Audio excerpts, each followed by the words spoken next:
kenapa dirantai gitu? Coba itu kakinya kenapa dirantai itu? Gembok. Digembok. Siapa yang gembok?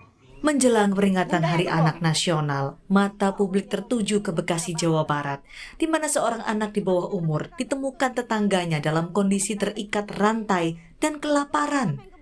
Anak laki-laki berusia 15 tahun ini tinggal bersama ayah kandung, ibu tiri, dan neneknya. Ia diduga menjadi korban kekerasan dan penelantaran ayah kandung serta ibu tirinya. Setelah ditolong tetangga, anak laki-laki itu dirawat di rumah sakit sebelum dipindah ke panti asuhan.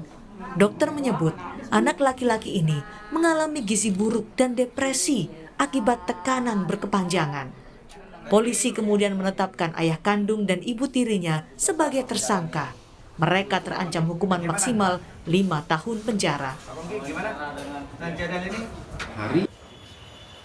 Sementara di Singaparna, Kabupaten Tasikmalaya, Jawa Barat, seorang anak laki-laki berusia 11 tahun meninggal dunia, diduga karena ia depresi berat setelah dirundung teman-teman sekolahnya. Ia dipaksa bertindak asusila pada kucing yang rekaman videonya tersebar luas ke teman sekolahnya. Korban sempat dirawat di rumah sakit, namun karena berhari-hari tak mau makan dan minum, kondisinya terus menurun dan meninggal dunia.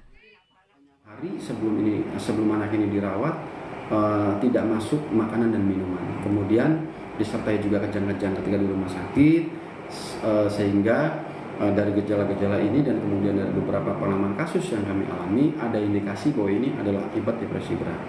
Itu dugaannya seperti itu. Walaupun sampai hari ini kami tidak bisa menjustifikasi bahwa ini akibat bully. Dalam kasus perundungan ini, polisi sudah memeriksa 15 saksi, termasuk terduga pelaku yang juga masih di bawah umur. Apa yang terjadi pada dua anak ini seakan menjadi ironi di peringatan Hari Anak yang jatuh pada 23 Juli.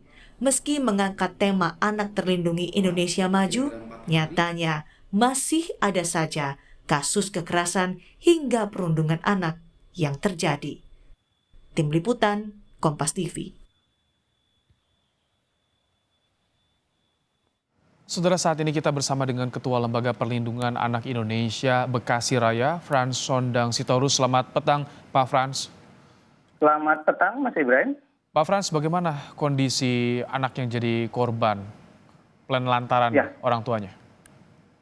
Saat ini R itu ada di RSUD Kota Bekasi, dan kondisi terakhir yang kami dapat, kondisi kesehatannya mulai membaik begitu. Perlu berapa lama Pak Frans untuk memulihkan kondisi fisiknya, kondisi psikisnya, gizinya juga tadi disinggung oleh polisi?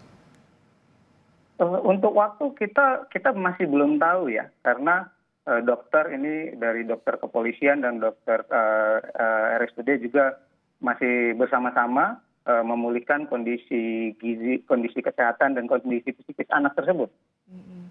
Temuan LPAI seperti apa, Pak Frans? Sejak kapan korban ini ditelantarkan oleh orang tuanya?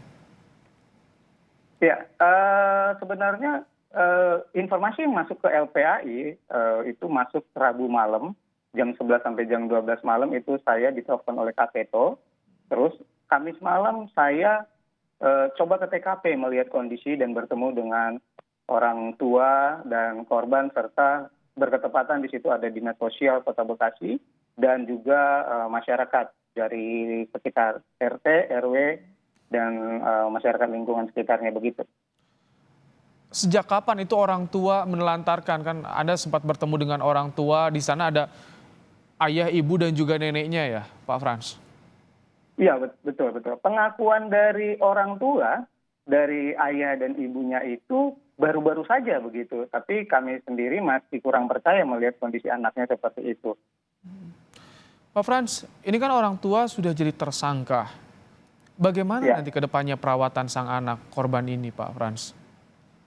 Ya, pertama yang paling utama kita akan mungkin mencari keluarga terdekat, tapi masih kita lihat lagi kondisi psikis, kondisi mental, kondisi kejiwaan si anak, apakah bisa dipercayakan kepada keluarga. Kalau tidak, kita kembalikan dulu kepada pemeliharaan oleh negara yang dalam hal ini terkait dengan Kementerian Sosial untuk direhabilitasi kondisi kesehatan, kondisi fisik dan psikisnya begitu.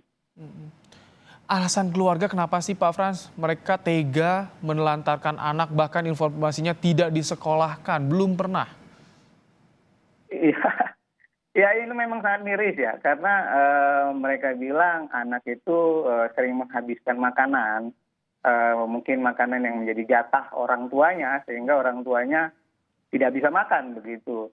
Ya, terus ketakutan mereka menghabiskan makanan tetangga begitu kalau alasan orang tuanya, sehingga akhirnya harus diikat. Bahkan ada alasan yang cukup menurut saya mengada-ngada ya. Ibunya bilang si anak yang minta dirantai begitu. Ketika saya tanya kenapa minta dirantai, dia nggak bisa menjawab dengan jelas begitu. Pak Frans, masih dalam memori Hari Anak Nasional, bagaimana sebagai orang tua agar kita tahu hak-hak anak itu apa saja sih, Pak Frans? Ya, semua sebenarnya bukan hanya orang tua ya. Semua kita harus tahu bahwa anak itu punya hak tumbuh, hidup, dan berkembang dengan baik ya. Jadi semuanya harus bertanggung jawab, bukan saja orang tua. Kalau di Undang-Undang Perlindungan Anak itu mengatakan bahwa negara, pemerintah, masyarakat, keluarga, orang tua itu berkewajiban dan bertanggung jawab dalam penyelenggaraan perlindungan anak begitu. Baik. Jadi semuanya harus peduli terhadap perlindungan hak-hak anak. Oke. Dan ada ancaman pidana bagi siapa saja yang menelantarkan anak. Terima kasih Frans Sondang Sitorus, Ya, Ketua Lembaga Perlindungan Anak Indonesia Bekasi Raya telah bergabung bersama kami dalam program Kompas Petang. Sehat selalu Pak Frans. terima kasih.